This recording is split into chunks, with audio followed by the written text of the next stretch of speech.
Can I get your attention just a minute? If you're eating, please go ahead. But I want to talk a little bit, and you can listen and eat at the same time. I know that you're good. But I want to introduce or give our speaker a little bit more proper introduction here, so you know where he's coming from.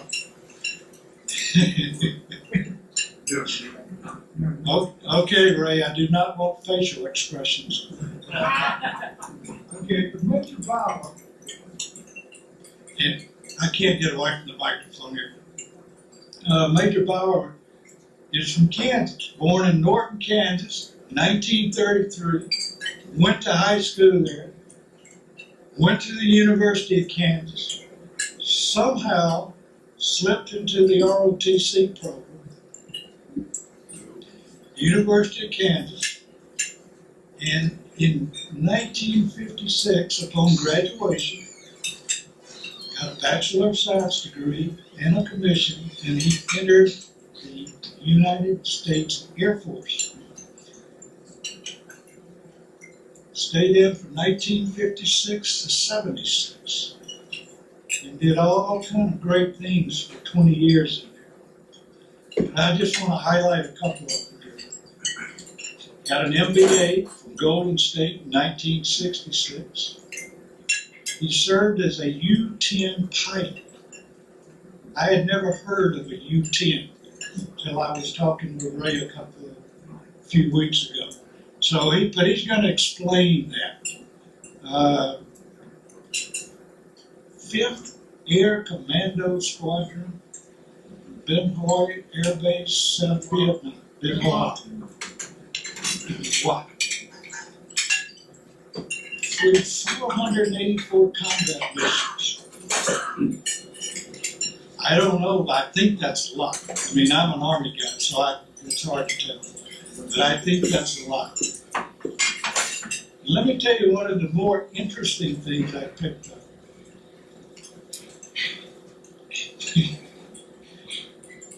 He was a U-10 pilot, an instructor pilot, but he trained the Paraguayan, and I'm probably not saying that right, Air Force pilots in counterinsurgency tactics. Flew missions for the OAS during the soccer wars in South America. So anyway, Ray's going to talk about some or all of that today. I don't know. He's kind of on his own up there. But just in summary, command pilot, 5,000 flying hours, and 11 different types of aircraft. Decorations include the Distinguished Flying Cross, the Air Medal with 6 oak leaf clusters, and this one I know about, Bronze Star with 5 oak leaf clusters. So he got shot at a lot or something, I don't know. But anyway, Ray, we are glad to have you. We're glad to have your son. So Ray, I'm going to turn it over to you. Actually, what I would talk about is what we did in the 5th Air Commandos and 3 Corps. I don't know, I've got a kind of whack chart. We use these for navigation. Right feet, and these for pockets. And they divided South Vietnam into 4 corps. We had a detachment, 5th Air Commandos had a detachment in each one. And I was in 3 Corps, and I was there from April of 1966 to 1967. Now, before I go any further, I want you to know that I've not had this approved by the Department of Defense or the Air Force Department. So, but I think everything's unclassified, as I'm going to tell you. No need of taking notes. We will not have a test at the end. Okay? So, as I said, I was in the 5th Air Commandos during that time. Next. We flew the U-10 aircraft. This is U-10. My parents, when I told them I was flying U-10, they thought it was a spy airplane like the U-2. So I let them believe that. Thought it was worse than it. So I didn't have to tell them what I was doing. This has a stabilator, not a stabilizer. Has slats in the wings. I've got another picture I'll show you that. We had speakers in the side of the airplane, 4 amplifiers that drove the speakers. It holds 6 people. We took all the seats out, the 2 in the front to fly it, and we loaded it with leaflets and whatnot. Now our mission over there, as you can read, was using psychological activity to appeal to the Viet Cong and North Vietnamese soldiers to give up. Now, leaflets and loudspeaker missions were designed to complement each other and for specific themes and target audiences, and that's what I'm going to show you in here a little bit. In some cases, the appeals were explicit, others were phrased for a general purpose. Knowledge. Next. And there he is, the air commander. This is the speaker. It takes up the whole side of the airplane. In fact, we often wondered if we were overgrossed when we loaded it up with a leaflet thrower and our leaflets and our speakers and all that. That gives you an idea, top to bottom of the airplane with the speaker. Next. And I was in 3 corps, 2 corps, I corps, 4 corps. Our headquarters was in 2 corps in the Trang. I was in Benoit. Lots of little airfields and things here that we used, but this is about all in my aircraft we had to navigate with. We had no nav aids other than an automatic direction finder. It was great to find Benoit, but boy, if you were VFR and couldn't find Benoit or Tonsanuk, you were in trouble. They're big bases. Next. What's the U-10? Sorry, Okay, fired. this is our first run, folks. We'll have to get him to guess it. Okay, U-10 wasn't the most famous weapon in the Vietnam War, but it was a helio courier, is what it was called. The first one was made in a barn in Pittsburgh, Kansas. It was a utility aircraft, kind of spooky looking flying, doesn't look too bad on the ground.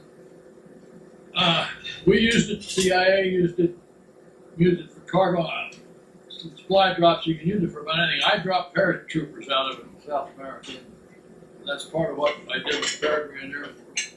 And the static line paratroopers. So we use it for psychological warfare, dropping leaflets and broadcasting propaganda. And we're used some for factory. 5th Air Commando Squadron, now not just the Benoit, we had about 5 airplanes. We had a total of 20 airplanes, 30 pilots. And we flew missions. Next, we flew most of our missions for the Army or other countries, Korea, Australia, those that were in the unit. We used their psychological. This is showing Tan Son Nhut Air Base.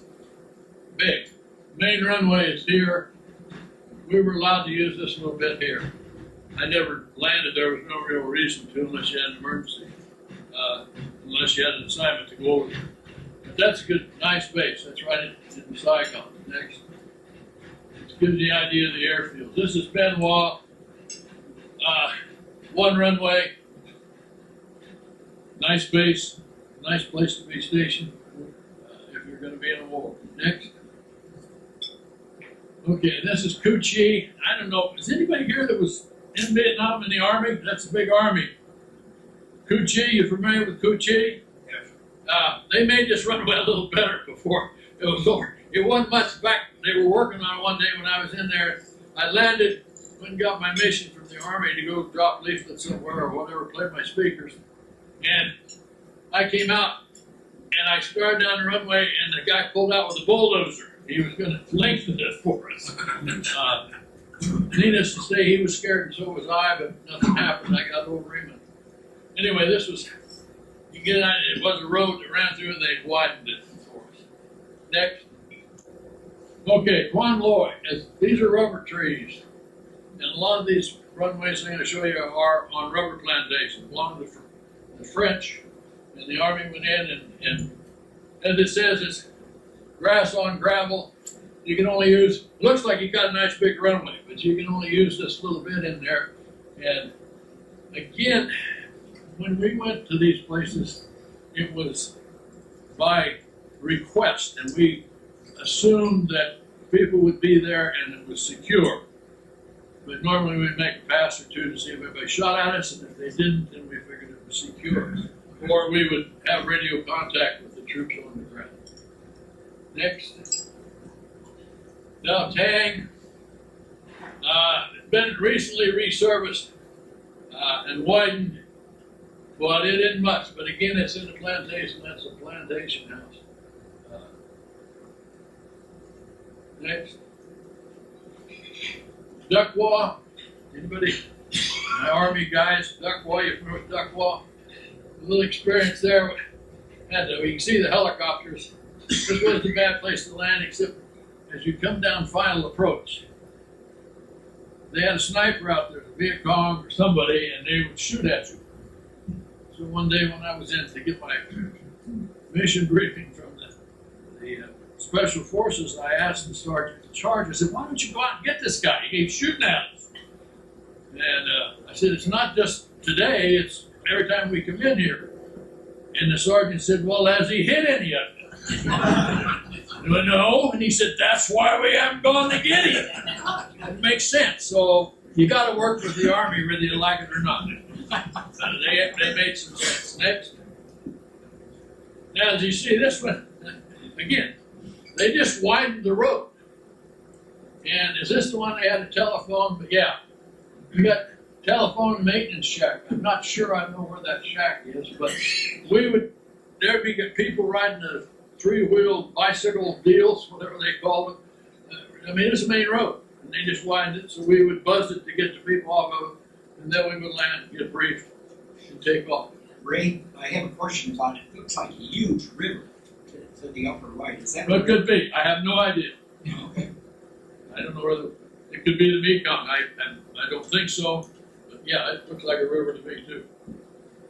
Tan An, what did I say here? Says it's secure. I don't know about that.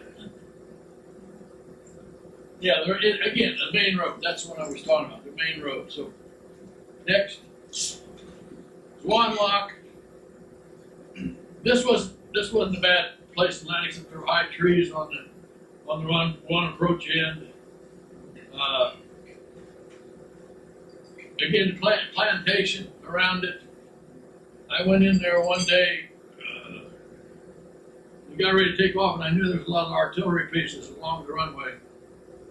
And they start taking off, and they start firing. And that's spooky, I'll tell you. Those things were loud. They weren't firing at me. We just didn't coordinate real well. Me taking off and then starting the artillery. Not a bad place to go in and get and run mission done. Next.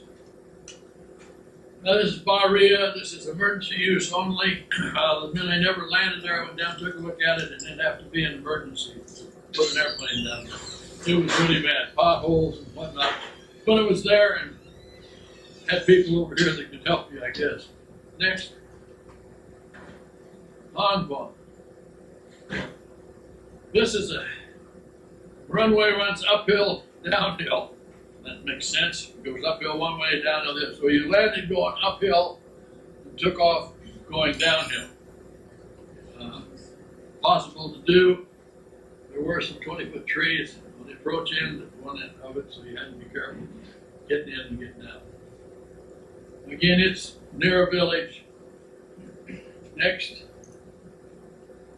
Hamtan. This, I don't know how many pilots we've got in here, but a lot of places mark their runways with numbers. This place was marked backwards. It'll blow your mind if you're flying 250 and it says 070 on the runway, and you start checking it. So we made sure all the pilots knew that it was marked the wrong way. It was secure at times. There was a special forces camp there. But they weren't there all the time, and they had other things to do besides change those numbers on that runway. Next. Laikey, again, in a plantation. Lots of Army there, helicopters, caribou. Not a bad place to go into, except there's a lot of helicopter traffic. You have to be heads up with that. Next. Before I talk about this one, I want you to know that probably 75% of the time in the work that I did in the U-10, we landed on some of these strips when they were secure. There are a lot of others that I haven't shown you, but 25% of the time, our Army or Marines or whoever we were working with, they would go out and find a stretch of road, they'd secure it for you and say it's long enough for you to land on it. There's no big holes, and you'd go in and land. We didn't have nice runways like these, which were not very nice. Tanian East, up near the Cambodian border, and there was a Tanian West. The Army put a big runway in, a really nice one, but our Special Forces units were down here, and we would go in there. Last time I was in Tanian East, I got my briefing, and the Special Forces Staff Sergeant said, "You're about ready to rotate, aren't you, Captain?" And I said, "Yeah, my 100-day calendar is about full." And he said, "Do you have a minute?" And I said, "Well, sure. What do you need?" He said, "I'll be right back." And he went back to the camp, and he came back, gave me a green beret hat, and said, "I'm an honorary green beret." It's the best thing that happened to me in Vietnam. Those guys are great. We tried to be good to them. They had no BXs or commissaries or that sort of thing. We had a big BX at Benoit in a Class 6 store. I never went anywhere without booze and cigarettes in my airplane to give to these guys out in the field because they wanted them. So anyway, this is interesting. The runway is a PSP. You know what I'm talking about? All these metal things that hook together and they put them on mud. Army uses them for roads. Anyway, they're slicker than snot when they're wet. And normally things are wet in Vietnam. So it was slip and slide, and the U-10 had cast ring gears on, so you could ground loop an airplane very easily on this kind of a runway. Next, Vung Tau. I put this in. This is down on the South China Sea. Really a nice place. I think a lot of the Army troops, at least when I was there, got a kind of an R&R there, right? So the VC, they're side by side down there swimming in the South China Sea together, and then they would get done and they'd go fight a war. It's crazy. Went in there 2 or 3 times. In fact, I went in once and I was ready to take off. And I don't know the call sign now, but anyway, it was General Westmoreland was coming into land. And he asked the tower if I was on a combat mission. And I said yes. And he said, "I'll go around." And they let me take off. So I got a general to back down for me. Okay, next. Song B City. I love this one. This is kind of the main road, but we put the runway in it. And down here is a nice fountain, you know, water and all this in the City Hall building. So, and then there's a big drop off here into the canyon. So we landed going this way, taxied and went around to turn around, went around the fountain, and took off going this way. Now, if you know anything about flying, it's nice to have a headwind, but if you don't, we just take off anyway, because if you run off the end of it, you drop down in the canyon, pick up airspeed, and go. And you had to get the mission done, so we did these. Next. So I put this in. Flying is the second thrill known to man, but landing is the first. And landing at some of these places and doing this stuff was a real thrill. Next. They had a program called Chu Hoi. Again, the Army guys probably familiar with it. Everybody was supposed to be. What does this Chu Hoi mean? It's open arms. Every soldier in the field must know about the Chu Hoi program, how to receive and handle returnees, so that he can do this in his part in this vital program. Once a returnee has been turned over to Chu Hoi personnel, he'll be treated properly, la la la la. This is all. The Army had this big handout, but we also had these similar to, we threw them out of the airplane for the Vietnamese, the Viet Cong, so they would know that there was something for them if they surrendered. They would be taken care of properly. Next. In order to pique their interest, believe this, folks, I threw these out of my airplane. We dropped board games. I've got the translations here. I don't know if they did any good or not, but we threw these out wherever the Army asked us to do. paper in South Vietnam, or 3 Corps of South Vietnam. Next, we worked with different units, as I said. This is the Army guys probably know, the 173rd Airborne. They would have a specific thing that they wanted, so they get these printed up. We go out in the field and get them. We may also have a tape. We had the little reel-to-reel tapes and a little machine to play them, and they would have that. We'd go up and play a speaker. Now, when we threw the leaflets out, depending on where they wanted them, if they wanted them in a large area, we would be a little higher. We never flew any mission over 3,000 feet. We play speakers, but normally we were 1,500 feet or below doing our thing. The U-10 is an unmanned aircraft. We had guys that took their M16, well, we were supposed to take our M16 and our 38 and all, and they took, some guys tried to shoot out. You could always tell where the bullet holes were where they shot themselves. So, but we were unarmed, flying at 1,500 feet, and we would throw these out. Here's one for the 25th Infantry Division, specific to a certain area. We would throw them out in the small area. Sometimes they would ask us, say the 25th Infantry, Pat would have this, or this was one that we did for the Koreans. And they say, well, we'd like to really get it right down in the village. Well, that meant we what we called door-to-door delivery. And we would fly right down the main street and dump the stuff out and go. Now, we did one pass. There was no turning around and coming back.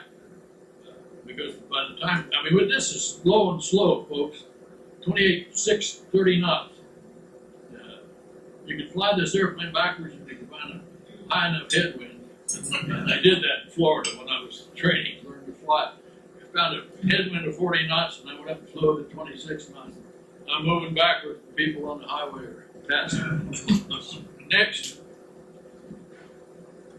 Again, testimonies. These are people that surrendered or were captured.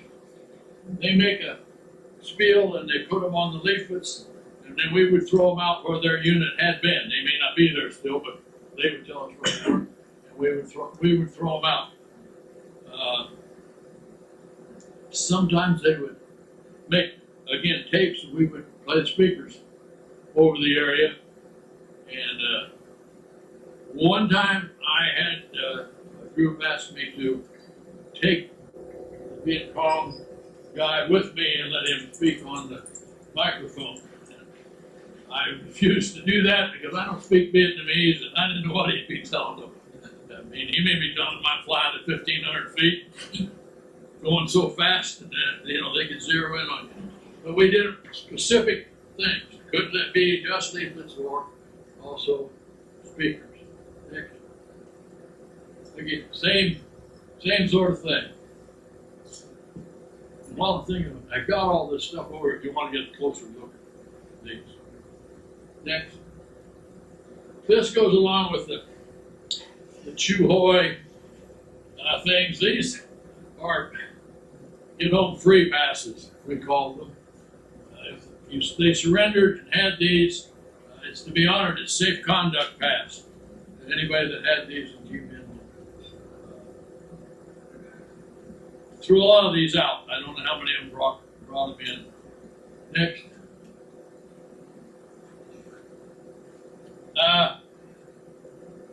This was Highway 13. That was the main road up through Hobart.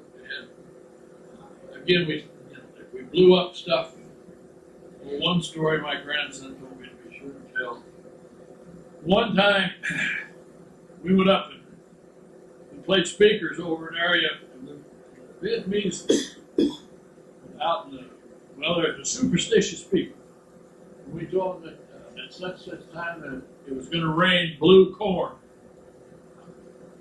And at that time, I don't know, it was a B-52 or a 130 or whatever, way up high, and they flew over and threw out blue corn. It scared some people, got some people to surrender. We did lots of crazy stuff. I threw out toothpaste and toothbrushes. Why, I don't know, but that's what they asked us to do. They asked us once to try newspapers. another pilot and I went, and I said, you throw the newspapers out, you be my leaflet thrower, and we'll see what happens. Because if you throw the leaflets out on the tail of the aircraft, they'll catch. I mean, we're not flying supersonic. And they would hang up, well, the small leaflets will come off as they build up. We threw out newspapers, and they build up and build up. And it was obvious to me as a pilot I was not going to make it back to home base with all that stuff on there. So we found one of these runways and hoped it was secure, landed. He jumped out and knocked some off, and away we went. And we went back to our superiors, and newspapers weren't going to work. We couldn't do that. Next. This is an interesting leaflet. What would you guess the staple grain that you would eat in Vietnam? Rice? Makes sense, rice. What did we give? Corn. I think the Iowa farmers had a bumper crop that year. Anyway, we gave them corn. They fed it to pigs, good-looking pigs, but they didn't know how to use it. It was cornmeal. So one of my jobs was to fly over the villages at 1,500 feet and drop a recipe for how to make cornbread and mush.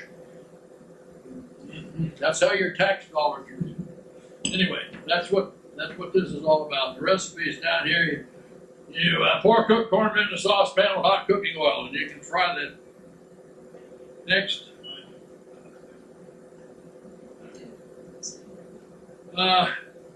This is tent of 67. Now everybody knows the tent of 68. This tents every year. And what we did was everything was geared for tent. Again, these are safe conduct. And they threw things out. This is a message for mothers and fathers, your kids fighting, have them give up. Next. This is all to do with tent, different people. We also at tent throughout. There was a famous singer. We played her tapes and threw out sheet music of the songs she sang at tent. Next. These are some of the things that were said on our message on our loudspeakers for the tent. Engines, fighters at the front. The new spring approaches. It will be your last. And as I say, I've got all this stuff over there. If anybody wants to look at it, goes next. And of course, the enemy had leaflets. It's the only one of these I've ever seen. And how I got it, I don't know. Somebody in the Army, I'm sure, gave it to me. But this was one that the North Vietnamese or Viet Cong put out for U.S. officers and men. Next. And in closing, I flew 100 combat missions in 49 days when I first got my first day in country. I climbed off the airplane and met my sponsor, supposedly. We were to head to quarters, stopped by headquarters to check in. And the squadron commander said, "Oh, glad you guys are here. We've got a special mission you got to go on." I said, "Bauer, you go with him and be his leader." So my first day, I got my first in-country combat flight. I was also awarded the Distinguished Flying Cross, and I use this not because, well, I'm proud of that fact, but the reason I got it was we were flying a mission for the Australians, and I flew leaflets out, played loudspeakers, through a lot of those safe conduct missions, leaflets out. Some almost a year later, the time I flew the mission, I was in Panama in the 605th Air Commandos, and we had a decorations thing every Saturday. And I was awarded Distinguished Flying Cross in there. I think the reason I got it was because we had 6 Viet Cong surrender to the airplane that talked, or the bird that talked, and they brought their weapons. It's almost unheard of for them to bring their weapons. So I'm pretty proud of that maybe some of this worked, even though I didn't fire a shot.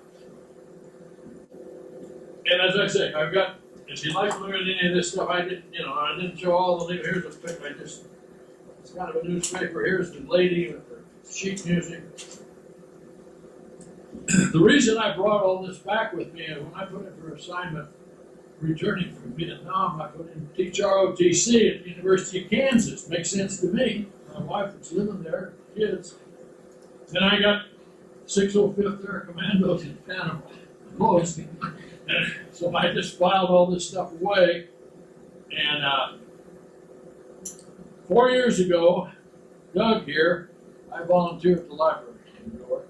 Doug said to me, well, you're a veteran and I'm making a DVD of what the veterans, soldiers and sailors from Licking County did at Pearl Harbor. And asked me to narrate on it. And I was honored, and I said I would do that. And then a little while later, he said, I'm making one up on D-Day. Would you narrate on it? And I said, yes, I read some things. And he said, you know, you ought to tell your story. And I said, oh yeah, sure. Everybody wants to hear about it. And he said, no. So I brought this stuff in. That's how we got all this. He had me talk about my career in the military. And I let it go at that. He said, you ought to tell people. In March of 2017, I went on an honor flight. One of the first ones that were taking Vietnam veterans from here. And on that trip, I didn't know soul on board, but I knew everybody. And we talked and we all agreed, we ought to tell your story. The times have passed and people need to know what you did and what went on, no matter what it was. And I just watched the rerun of Last Man Standing last night, and this one guy was the clerk of the stores. It doesn't make any difference what you did. You were there. We needed everybody. And so this is, I promised the guys that I would tell my story if they would tell theirs. Now I've told it. Of course, I got a captive audience here. I'm veterans. But, I've done it, and I'm proud of it. Probably the best 4 years of my life in the military was with the Air Commandos, because I felt I was really doing something. Otherwise, you're always getting prepared to do something. In the Air Commandos, even in South America, I was in the Commandos for 3 years down there. And well, like you said, I trained the Paraguayan Air Force people in a Cessna 185, and when I went to train them, I'd never seen one, let alone knew how to fly. But I learned real quick. Trained my 2 guys and taught them all kinds of stuff. It was a good experience. We did civic action. Go out and land places where they couldn't get doctors and nurses. We'd fly them in the U-10 or in the helicopter. Yes. You documented many runways that were there. Well, there's a lot more. Yeah, and I just wondered, is this because you said, hey, that's probably the last time I'm ever going to see it? Or were there repeat missions where you were allowed to select, hey, this is a good runway, we want to use this? No, we had no choice. The Army or the Australians or the Koreans, whoever asked, we worked with an Army Psy Ops company. And we were their Air Force. They'd say they need you over here. And some of those guys would go with us. I had a young man, I remember this now that I think it was a corporal that worked in the Psy Ops company, and he'd bring some leaflets to you, or they'd brief you to where to go to get the stuff and get briefed. And he would say, do you need a leaflet for it? I said, always need one. I'll take you. And he'd go with me. And he said, you know, I really love flying with you, sir. I said, well, why? He said, well, you let me fly. I said, don't the other guys? No, they won't let me fly. I said, do you know why I'm letting you fly? No. He said, you don't let me land. I said, no, but I let you get to about 10 feet. And I said, if I get shot and want to come home, you bring me home. And you can crash if you get down to 10 feet and we can walk away from it. You never thought about that. But I'm serious about that. And I had one of my very best friends from Vietnam was he was in the Psy Ops, he was a captain in the Psy Ops company. He was on his 3rd tour in Vietnam, and this is 66, 67. He also had his 3rd Purple Heart. He was a hell of a soldier, I'll tell you. But they took him out in combat so he'd go fly with me and get shot at. That's the kind of guy he was. He's since passed away. But we worked with the Army and or the other countries' armies. It was the Australians that got me to the It's flying for us because I flew the mission for them. But little known that we did this, I think. In fact, I belong to the Famous Flying Cross Society, got the latest magazine, they listed 100 years of air power, and said air power in Vietnam, and listed all the airplanes and showed pictures. And no U-10. That tells you how much everybody knows about what went on. I mean, that's a pretty classy bunch of guys, and they didn't have anything about the U-10. That's it.